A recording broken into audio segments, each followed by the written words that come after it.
ये आज का जो जमाना है वो मेहनत का है। बिना मेहनत का कुछ मिलेगा। भगवान भी इन दिनों होशियार हो गए है ना।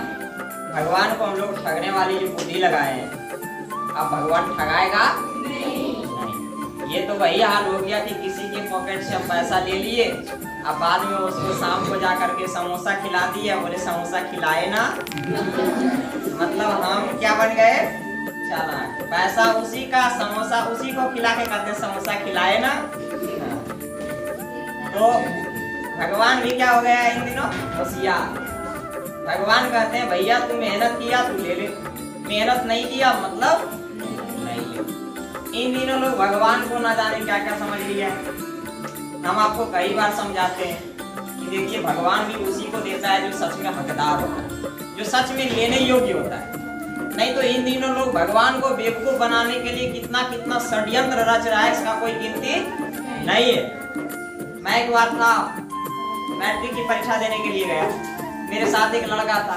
अब बेचारा वो सलाद काट रहा था, अब सलाद उसको नहीं दिया, बोला 1.25 लाख बाबा को हम कर देंगे। बेचारा डर से देना पड़ा उसको। तो सोचिए सलाद में भी आदमी भगवान को याद कर लेता है, न जाने किस किस में याद कर लेता है। भगवान सुने, छोटी छोटी बात तो कितना सुने, भगवान को और कोई काम है या नहीं है, बहुत सारा काम है। जो जितना ऊंचा पद पे होता है उतना बड़ा काम होता है कि कोई छोटा होता है क्लर्क वगैरह तो उसका एकदम फाइल खड़ी यहाँ से वहां लेना, लेकिन कोई डीएम बन जाता है पूरा जिला को देखना होता है, कोई मुख्यमंत्री बन जाता है तो पूरे राज्य को देखना होता है, प्रधानमंत्री बन जाता है पूरे देश को देखना होता है। और सोचिए भगवान जो पूरी दुनिया को बनाया है, अब पूरी दुनिया के काम को अगर वो करता होगा, छोटी छोटी बात में अगर उनको उलझा करके रखेंगे तो क्या दुनिया चलाना मुश्किल हो जाएगा कि नहीं। तो भगवान से हमें वही चीज मांगनी चाहिए जो हमसे नहीं हो पाता है। हम भी भगवान से मांगते हैं, लेकिन जब हमसे नहीं हो पाता है तब हम भगवान से मांगते हैं। ऐसे छोटी छोटी बात पे हम भगवान से नहीं मांगने के लिए जाते।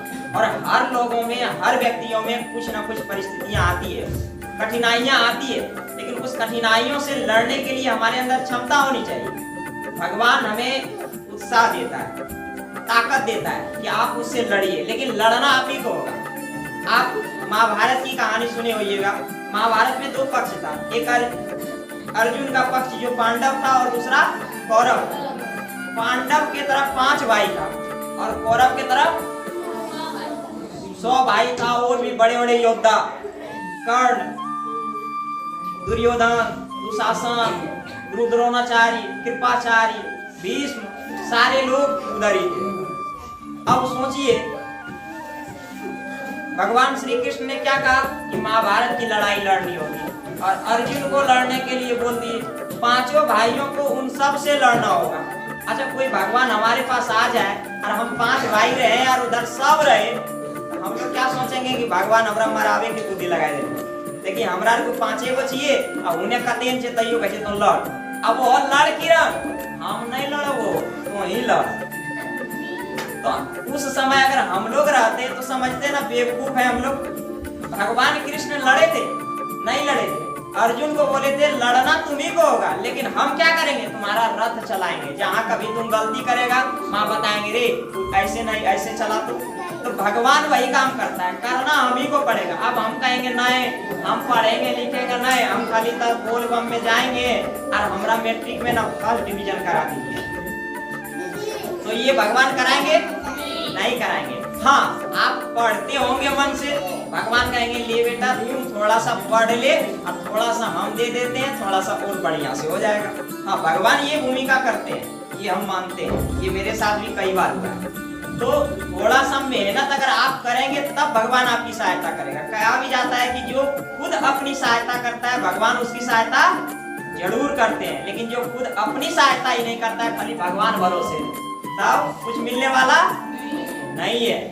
आप कालिदास जी की कहानी सुने हैं कि कालिदास जी पहले महामूर्ख थे, लेकिन कालिदास जी इतने मूर्ख थे कि जिस डाली पे वो बैठे थे उसी डाली को क्या कर रहे थे, काट रहे थे। और बाद में वो इतना मेहनत किए कि अभी अगर संस्कृत में कालिदास जी का नाम ना लिया जाए तो संस्कृत बढ़िया से हो पाता है, नहीं हो पाता। संस्कृत के बहुत बड़े विद्वान बने कालिदास।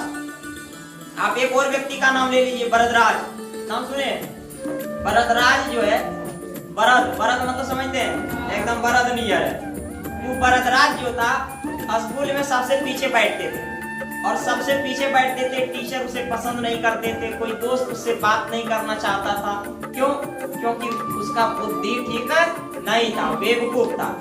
और उनका मन किया कि अब हम पढ़ना लिखना छोड़ देंगे, कोई इज्जत ही नहीं है, मेरा माइंड उस तरह से काम भी नहीं करता है, पढ़ने में मन नहीं लगता है, टीचर भी डांटते हैं और हमारा दोस्त भी हमसे घृणा करता है, ठीक बात नहीं है, चलते हैं हम घर। माता पिता भी वहां से करता है, पढ़ लिख रहा है कि नहीं, झूठे काहे रहेंगे, टाइमों बर्बाद, पैसों बर्बाद, यहाँ बढ़िया से हमरा प्रेम से बातों कोई नहीं करता है। बेचारा घर चल दिए कॉपी किताब उठा के। अब घर आने के क्रम में देखे कि वो चीटी था, अब चीटी इतना बड़ा मतलब लेके अब वो अपन लेके जा रहा था। सोचिए इतनी वो चीटी है, इतना बड़ा कैसे लेके जा रहा है भैया? बोले जब ये छोटका चीटी इतना बड़ा मीठा को शहद को ले जा सकता है तो हम इतना बड़ा आदमी है तो हम पढ़ काहे न सकते हैं?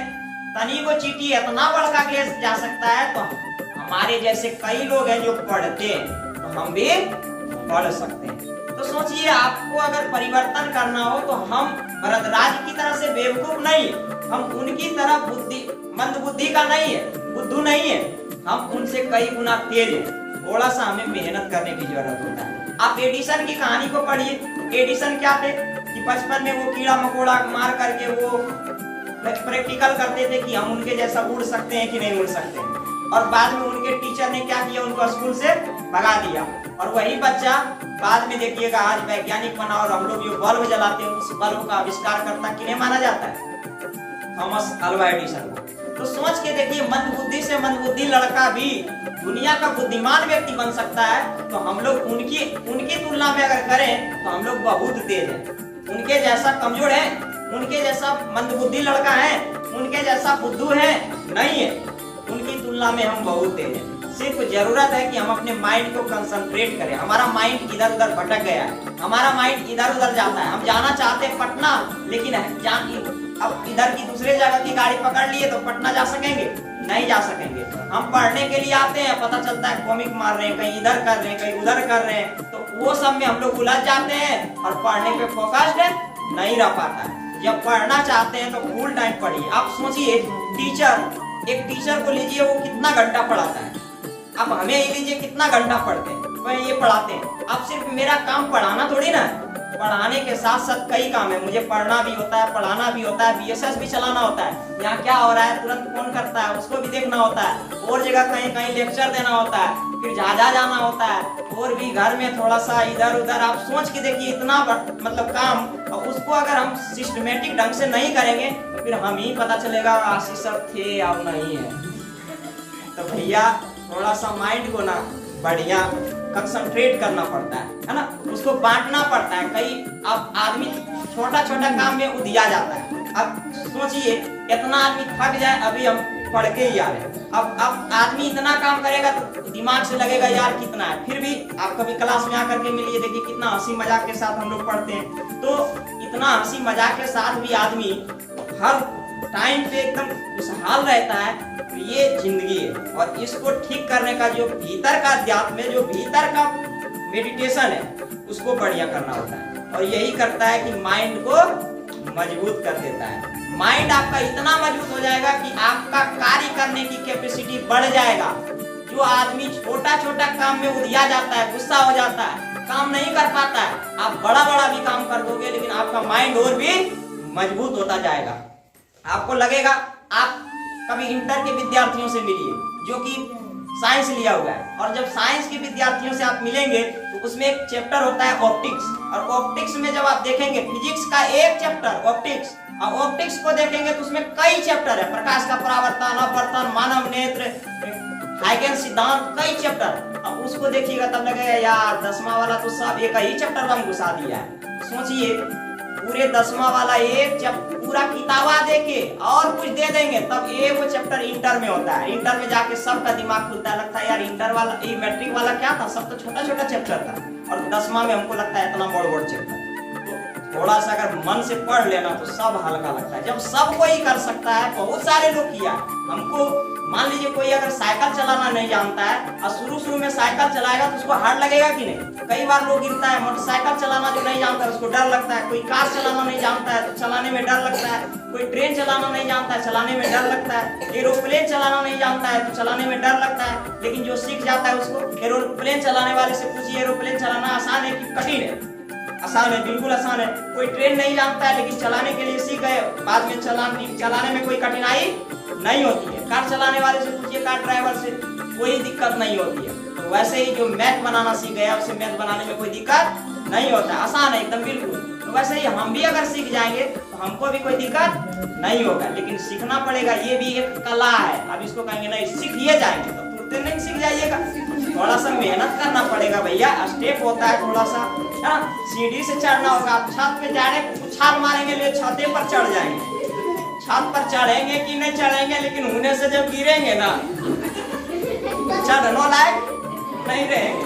तो भैया पहले क्या करिए, सीढ़ी बाय सीढ़ी से बढ़िया से उसको फार्मूला को देखिए, 1 नंबर से बनाना स्टार्ट करिए, समझिए। जहाँ समझ में नहीं आता है दोस्त से पूछिए, धीरे धीरे। पहले 1 चैप्टर खत्म करेंगे, फिर 2 को खत्म करेंगे। आपको एक बारी, हम बहुत सारे स्टूडेंट्स को देखते हैं तो बेचारा पढ़ने के लिए बैठेगा, मान लीजिए ट्रिगोनोमेट्री बनाएगा, कहेगा द्विघातो समीकरण खत्म हो गए, तो चरवाला रेखिको समीकरण खत्म हो गए, उन्हें समांतरों से भी खत्म कर दिलके, इन्हें कोऑर्डिनेट पढ़ाव करे। तो हमें की करिए, अरे भैया तो पहले एक को खत्म कर ले, फिर दूसर हो तो तेसर हो तो नहीं, तो सब एक वही चाहेगा तो कोनो एक हो पाएगा? नहीं हो पाएगा। इसलिए आप समझिए, छोटा छोटा काम करिएगा तो बड़का काम हो जाएगा। एक वही बड़का करिएगा तो हो पाएगा? नहीं हो पाएगा। आदमी डेली खाता है तो डेली पचाता भी है कि नहीं? और डेली खैले जाए और कहे कि हम पचाएंगे नहीं, सब पेटे में रख ले रहेंगे, तो क्या होगा?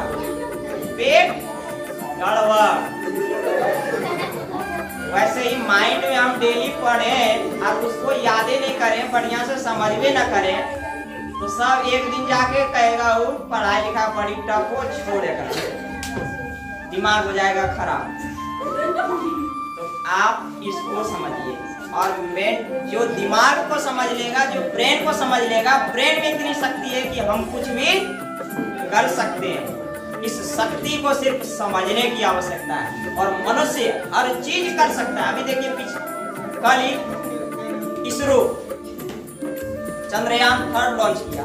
पता है चंद्रयान 3 जो लॉन्च किया, आज बहुत बड़ा रॉकेट है और रॉकेट से चांद पर जाने के लिए इसरो ने सोचा। अब इससे पहले इसरो जो था वो साइकिल पर चलता था। किस पे चलता था? साइकिल से लॉन्च करता था। और साइकिल से चलने से आज कितना बड़ा बड़ा रॉकेट आ गया उसको लॉन्च करने के लिए। 650 करोड़, 1-2 करोड़ नहीं, 650 करोड़ उसमें खर्च हुई। तो धीरे धीरे कहां से कहां तक पहुंच जाता है, कोई भी पहुंच जाता है। आज हमारे लिए कितना गौरवान्वित का बात। तो आप समझिए कि हम भी कहीं से कहीं जा सकते हैं, सिर्फ इसको समझने का खेल है। और इसी के बदौलत हम कर सकते हैं, शरीर के बदौलत नहीं कर सकते हैं। ये ठीक रहेगा सब ठीक रहेगा, ये ठीक नहीं रहेगा तो ठीक नहीं रहेगा। कभी कभी आप देखते हो ये जब माइंड आपका गड़बड़ हो जाता है, बस कुछ नहीं सूझता है, तब लगता है कि दुनियादारी सब छोड़ो, अब बैठ के सीताराम सीताराम, है ना, मन करता है उस समय। लेकिन अगर ये वाला ठीक रहेगा, फिर कौन क्या कह रहा है किसी से कोई मतलब नहीं है। और जो लोग कहेगा कि तुम नहीं कर सकते हो, वो भी हम कर सकते हैं, इतनी मेरे अंदर क्षमता है। जब इतना मंदबुद्धि लड़का भी तेज बन सकता है, हम तो अकरा से तक ठीक है नहीं ठीक है। तो भैया आप ये बात समझिए और ये माइंड को आप विकसित करिए। इस माइंड को आप जितना विकसित करेंगे, इस माइंड को जितना शांत रखेंगे, इस माइंड पे जितना ध्यान देंगे, उतना आपको फायदा होगा। और ये जमाना माइंड का ही है। माइंड गेम जो समझ गया पूरी दुनिया में उसका ही नाम होने वाला है। और जो माइंड को नहीं समझा वो घर में ही उलझ करके रह जाता है कि पत्नी ने सुन रही है। हम भोला बाबा के पूजा किए थे कि बढ़िया शादी हो जाए, और हमरा शादी लग गया ओकरा से ले, तो भोला बाबा भी नहीं सुनेगा। भोला बाबा कहेगा तो किया क्या, अपन व्यक्तित्व को बढ़िया बढ़ाइए, पढ़ने लिखने में तेज बनिए, सब कुछ बढ़िया मिलेगा। तो हर चीज मेहनत से होता है, बिना मेहनत का कोई मिलता है? कुछ भी नहीं मिलता है। आप मेहनत बिना कुछ भी नहीं मिलता है। मेहनत से हर चीज प्राप्त कर सकते हैं, इसलिए मेहनत करिए। और मेहनत भी कैसा करिए? स्मार्ट मेहनत। अब रिक्शा वाला कम मेहनत करता है कि ज्यादा? बहुत ज्यादा करता है, लेकिन बेचारा गरीबे रह जाता है। धूप में देखिएगा पसीना पर पसीना चल रहा है, बेचारा अकेले है एकदम, लेकिन बढ़िया से घर नहीं बना पाता है। अब कोई टीचर रहता है, पढ़ाते हैं, या डॉक्टर रहते हैं, उससे कम ही मेहनत कर रहा है बेचारा, लेकिन माइंड से बहुत ज्यादा मेहनत करते हैं। माइंड वाला जो मेहनत होता है ना, ये स्मार्ट होता है। और इस स्मार्ट वाला मेहनत को अगर हम विकसित कर लिए तो हम विश्वास आपको दिलाते हैं कि आप कम समय में ही ज्यादा चीज को समझ पाएंगे। इतना कैपेसिटी आपके अंदर हो जाएगा। इस कैपेसिटी को विकसित करने का नाम मेडिटेशन है, गायत्री मंत्र है। आप जो समझते हैं, आप सबको बहुत बहुत शुभकामनाएं।